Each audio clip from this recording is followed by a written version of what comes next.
Okay, welcome to the very first edition of Tiny Kitchen Cooks. This is Cameron Kirk Rush, and I'm showing you how to cook in a tiny kitchen.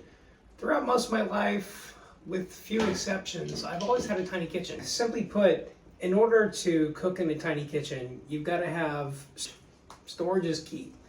I've got basically everything that I need to cook nearly anything, but it's all based on storage. I've got storage below, I've got storage above, but if you don't have that, it's very difficult. Now, I'll show you some things that can be done faster, for example, with a stand mixer rather, or with doing it by hand, both ways. We'll see. What's going on? I don't know. We'll see. So anyway, I thought for the very first episode that I would make something that, to me, I love. It's a Croque Monsieur, which literally, as Alton Brown has pointed out, translates to Mr. Crunchy. So we're gonna make it Mr. Crunchy. And then I'll show you, I've got a nice side dish planned, or I don't know, which one is the side, which one is the main. They're both good. Ribs that are cooked in a pressure cooker that are amazing. They taste nearly the same as smoked. But the difference is, I don't have a smoker. I've got a tiny kitchen, as you can see. Tiny kitchen. So, with that said, I'll show you both. Those are my plans for tonight. Okay, so the first thing we need to do for the Croque Monsieur is, first of all, go through the recipe. You need to have equal parts butter and all-purpose flour, which are about 2 1/4 tablespoons or 30 grams butter, 4 tablespoons all-purpose flour or 30 grams by weight if you're doing that, about 1/4 teaspoon of nutmeg or a little more than 3.5 grams, pinch of salt, and a pinch of thyme. That's what we need to get started to make our what's called a bechamel sauce. Now, bechamel is basically the sauce of sauces you can use to get started to make other sauces. For example, if you're making a great macaroni and cheese, you start with a bechamel and then you add cheddar. It's as simple as that. Yeah, we'll get to that later. Maybe that might be a future video. Anyway, welcome to Tiny Kitchen Cooks. Yeah, if you like that or you don't like that, comment in the comments down below. I'm just getting started. I have no idea what I'm doing. Okay? Anyhow, let's get started with that. So, first of all, as you can see, we've already got our mise en place, which you cannot see, but that means that basically everything's measured out. So we've already got our butter. We've already got our flour. So, let's get that started. I only have a tiny kitchen, so everything is induction. So let's get these turned on. Both 1 and 2. Okay, so at first we have to get our butter melted and a little bit brown, but you don't want to go over. So let's start with that. Okay, I'm going to put this on 100 degrees Celsius. Sorry to those of you that live in the US. I live in Thailand. Everything is Celsius, but I do try to put the measurements at least in both imperial and standard. So right now I'm just heating up the pan. Okay, into that pan is going to go our pats of butter. Allow that to melt. Now I'm going to use, for this anyway, I'm going to use just the standard silicone spatula. By the way, mention in the comments, what are your favorite types of music? For example, I am not a chef by training by any means. I'm a music educator and a conductor, and that's my background. So I love music. Trust me, there will be music once I edit this. But in the meantime, right now, we're just focusing on this. Yeah, just melting butter, something simple, right? By the way, the whole purpose of where I thought of Tiny Kitchen Cooks is that, again, I'm sure there are many of you throughout the world that have tiny kitchens. I have only had a full size, well, a normal size, by American standards anyway, kitchen twice in my life. Other than that, I've always had a tiny kitchen. In fact, yeah, I can't think of any time that I've ever had an American-sized kitchen, other than when I lived at home and when I lived in Illinois doing my grad school degree. Anyhow, while that's melting, a little bit about me. Again, my day job, I am a conductor and music educator. I've been teaching for a while now. I won't say how many years. Anything from orchestra, choir, band, general music, you name it. I've kind of done the gamut of that, and that's what I do daily. I try to inspire my students to enjoy music as part of their lives. So, having said that, cooking has been a passion of mine for decades. Literally since I was tall enough to reach the countertop, my parents raised me to cook. And shout out to my grandmother, Siriam. you have inspired me so much. You not only made amazing food throughout the decades, but you've taught me so much more. I gotta say, you went from literally only being able to cook potato soup when you first got married to making some of the best food I've had in my life. So 2 people have inspired me, and I gotta add a third. Dad, you have always been the grill meister. You've always been amazing at creating amazing things on the grill. So this is why I started this channel. This is why I thought it would be good. I'm just sharing my passion for food with everyone. Anyhow, hope you enjoy. All right, so this has now reached kind of the golden level where we want it. It's not burnt, it's not hot. I'm gonna put it back on, and I'm going to reduce the heat. Reduce that down to 80 degrees. Now, we're going to add our flour, okay? Again, equal parts flour, equal parts butter. But I'm gonna add it slowly, so it just kind of gets golden, gets happy with each other, you know? Happy. And I see you guys can't see off camera, but my dog Rudy has decided to join us. Rewind. I'm cooking. You want to say something? Speak? No? Okay. I'll get you a treat later. Alright, so I'm adding a little bit at a time, and then you'll see I gotta go to the refrigerator a little bit because I honestly forgot to bring my milk, which is the final step. So I'm gonna turn this off after I incorporate everything. We're looking for this to brown just a little bit. By the way, if any case Alton Brown happens to see this, this was totally inspired by you. I've been watching you since the 90s when we had cable television and you first started Good Eats. Yeah, that's all I gotta say. Okay, so I'm gonna turn this off now because I forgot the milk. Right now the flour is incorporated into the butter. So 1 sec, I'll be right back. And I'm back. So I just got, this is the local brand here of whole milk. Definitely use whole milk. If you wanted to, you could go richer. You could use half and half. You could use cream even. Depends on what you want. But whole milk, definitely don't use 2% though.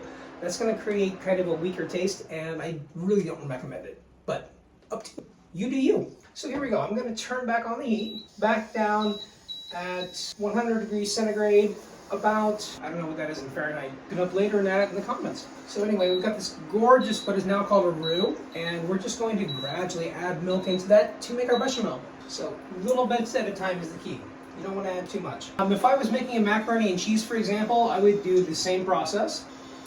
Okay, right now it's getting a little bit clumpy, so I'm going to continue to add a little bit more. Again, slow and low is the key.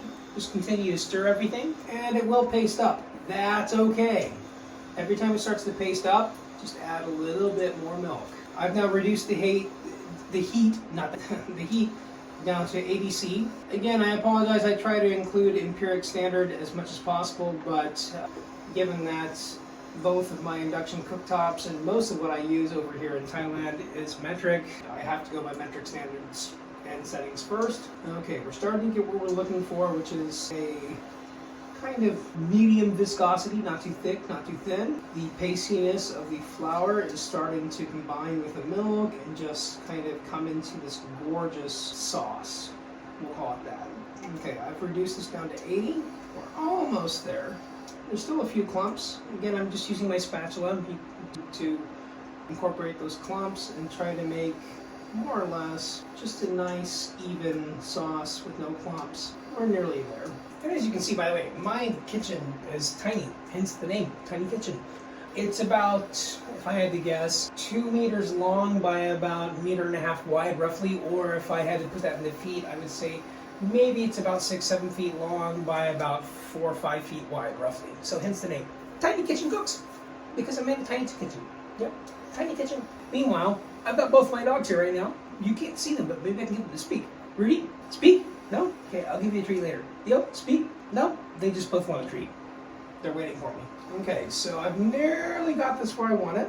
There's still a few clumps I want to get rid of. Again, the key thing is when you make any kind of sauce, you want to, especially when you're adding any kind of flour to it, you want to make sure that it's nice and smooth. Doesn't have any clumps. Right now I'm going to turn off the heat actually because These clumps are starting to brown, and I don't want that. I just want nice, even, smooth consistency. So I'm just continuing to stir this. I'm using a stainless pan today. By the way, I've got nearly every type of pan imaginable. I use them all for different reasons, different things. But for this, a stainless pan works well. Most things, a stainless pan works well. The two pans that are my go-tos are either a stainless pan or a good old cast iron.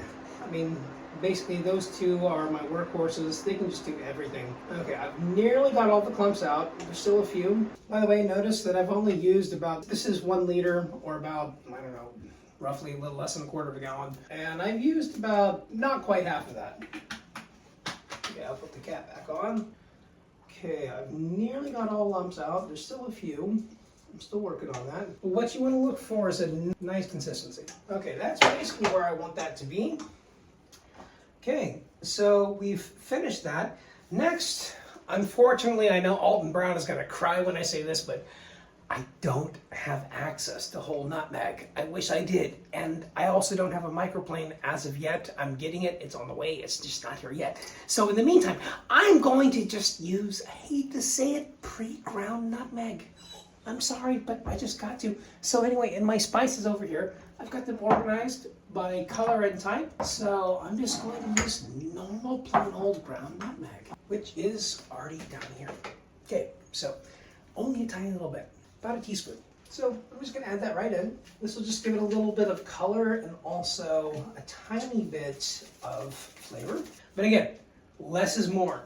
Always taste, always check. You don't want to add too much. So that's about a teaspoon, I would say. Okay, so I'll put the nutmeg away, put that up by cinnamon, because those are similar spices. Okay, so next I'm going to add just a pinch of salt. I've got my salt grinder here. This is beautiful pink Himalaya salt. I'm going to add about a teaspoon. I've got it set to semi-coarse, not too fine, not too broad. Either way, semi-coarse, it's okay. All right, so that's about a teaspoon there. I'm also now going to add the same amount of crushed pepper. So the same thing. About a teaspoon. Okay, that's about enough. That looks good. Okay, now I'm going to add a pinch or two of thyme. So I've got this in order. Here we go. A little bit of thyme, not much, just a little bit. Okay, I'm using this. Unfortunately, again, I don't have fresh herbs. I don't have generally access to fresh herbs, so I have to use dry.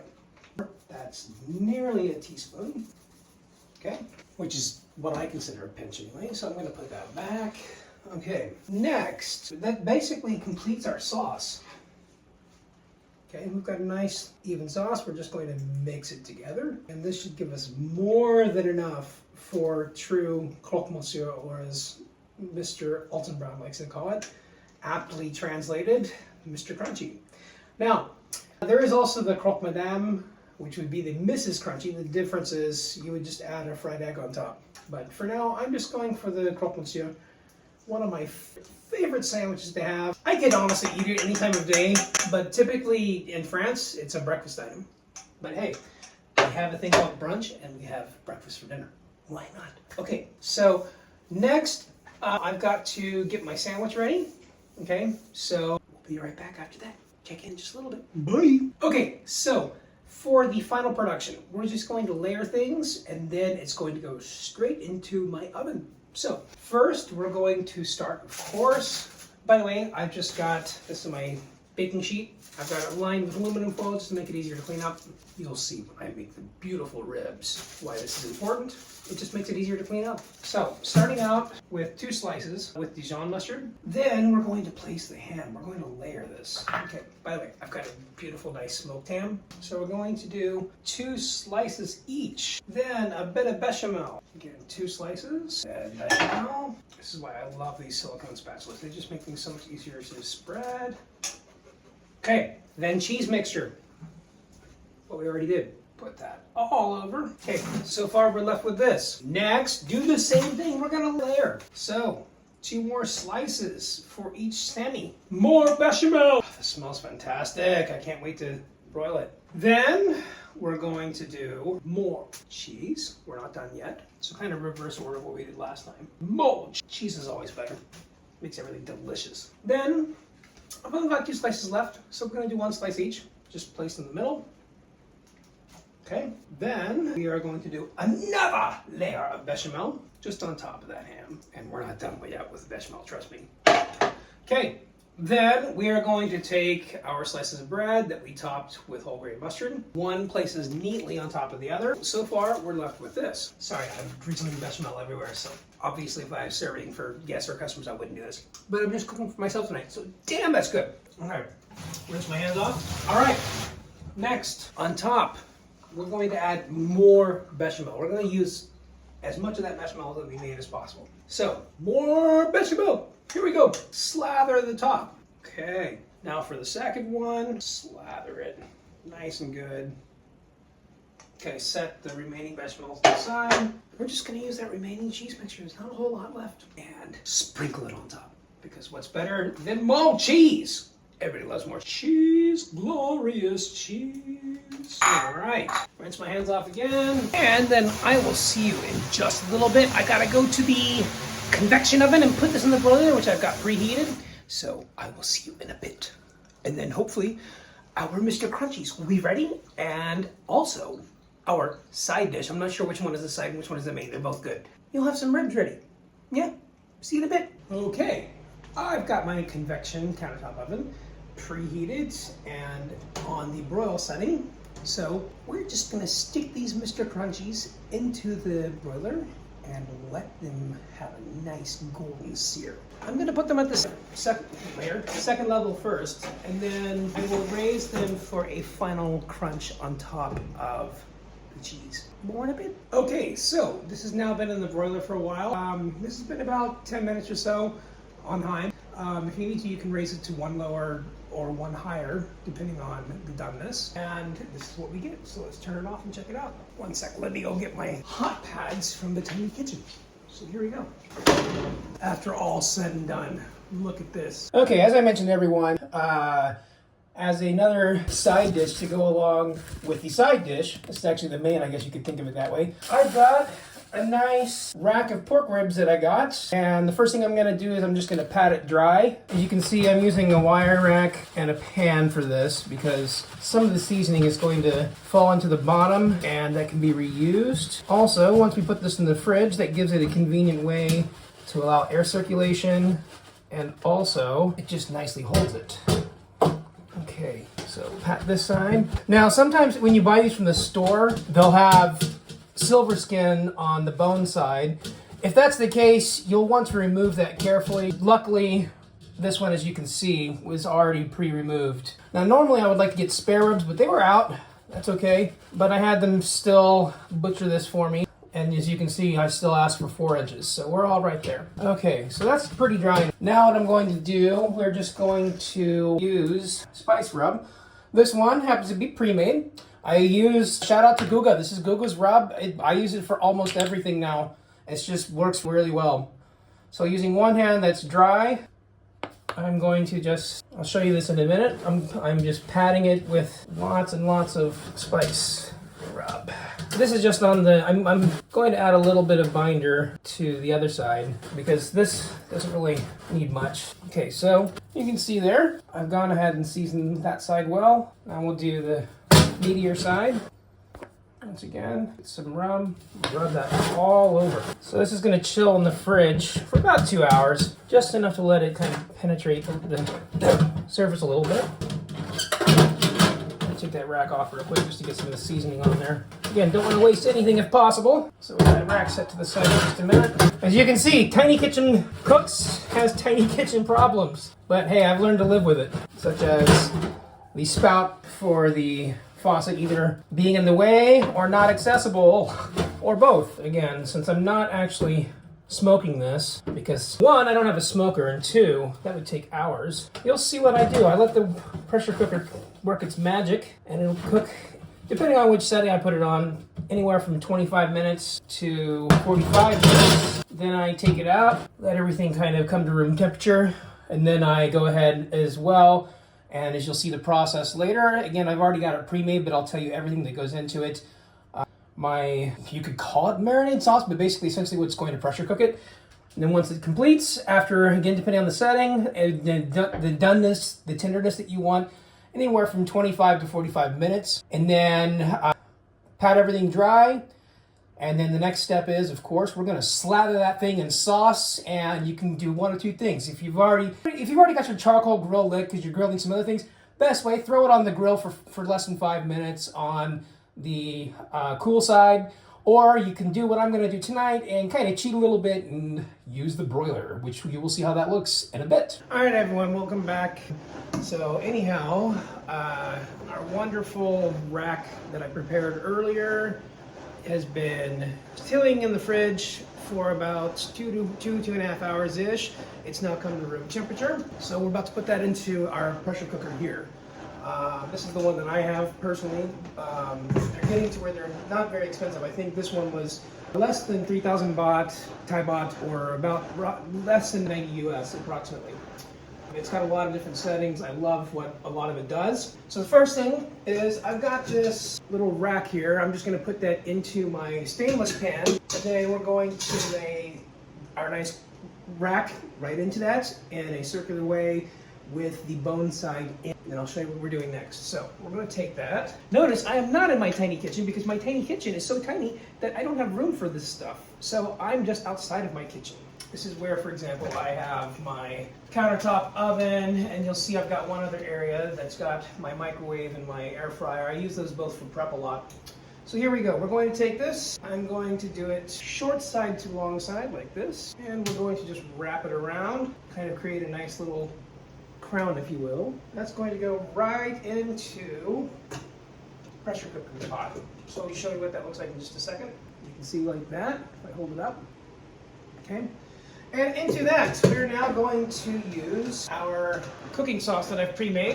Let me get a towel here. I've got barbecue fingers. Okay, so this is a cooking sauce that I've been using for a while now, and actually you can use it multiple times. As you can see, I've got it bagged up.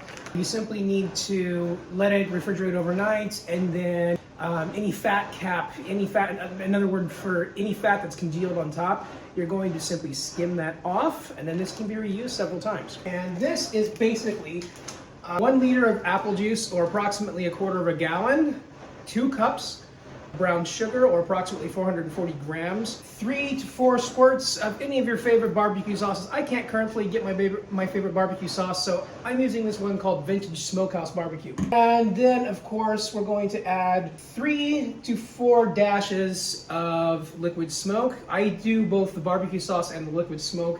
Add to it each time just to give it an even smokier, more barbecue flavor.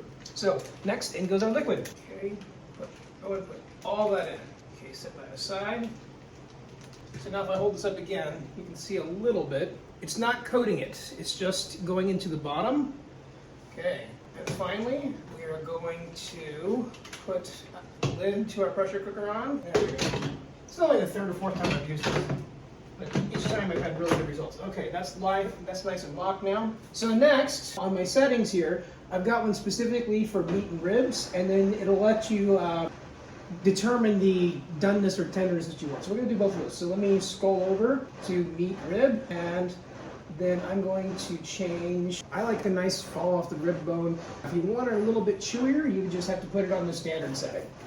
Okay, and then it's set. It's only good for 25. It only needs 25 minutes according to the setting. If you want kind of a medium tenderness, it goes for, I believe, 45. Let's check. Yes, it would be 45. So it only adds another 20 minutes. Okay, so all I have to do now is press start, and then I will see you when it's finished, and we'll finish it off. Once this builds pressure, you'll start to notice a countdown timer, and it'll go the exact amount based on its programming. Okay, well, the time is now finished. It's been a little over 9 minutes, so now it's time to relieve the pressure, and then I'll show you what we're doing next. Nothing better than the sound of that. It's almost like having a tea kettle with a whistle. I wish you could smell this. It smells incredible. By the way, that's my dog Theo. He smells it too. Hey, baby. Okay, the relief stem just went down, so this is now safe to open. Sure enough, as you can see, no pressure. Go ahead and lift that off. We'll set that to the side. For now, we'll go ahead and set it on top of the oven. But I'll need to move that in just a moment because I have to get out our barbecue sauce. And then, of course, I'll show you what we're doing next. Okay, so again, I'm using this one that's Vintage Smokehouse. It's what was available at the time. Unfortunately, I can't always get the barbecue sauce that I prefer. But, you know, do what you can. So, in my oven, I have already lined with aluminum foil just so that it's easier to clean up afterwards. I've already lined this. So what I can do is set this down here. I've got a pair of tongs here, and I can go ahead and take this directly out of the steamer. Sorry, not the steamer, the pressure cooker. It's already falling apart. Okay. I'll show you guys that in a moment.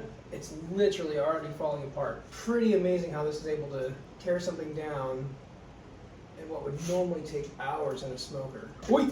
Okay, we'll clean that up a little bit. As you can see, some of the bones have literally already fallen off. That's how tender this is. Okay, I'm going to set that down for now. Close my tongs and set that up here for now. Do some quick cleaning. I totally and completely believe in cleaning as you go. It just makes things easier. Otherwise, this would be a huge sticky mess later that's really difficult to clean because the sugar's hardened, etc. So learn that as a Boy Scout, by the way. But clean as you go. Okay, so we're pretty much done with the pressure cooker now, so I can move that to the side. And I'm going to unplug it because we are going to now use the countertop convection oven. So, taking this back out, I'm going to set it down over here where I've got a little more space. And essentially what I'm going to do is I'm going to paint on some barbecue sauce.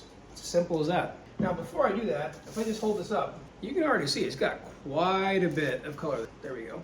Hold that back. You can see that rub is really set in. It's really just made things quite nice. So here we go. I'm just going to slather on some sauce here. I'm going to be quite generous with it. Okay, that's quite a bit.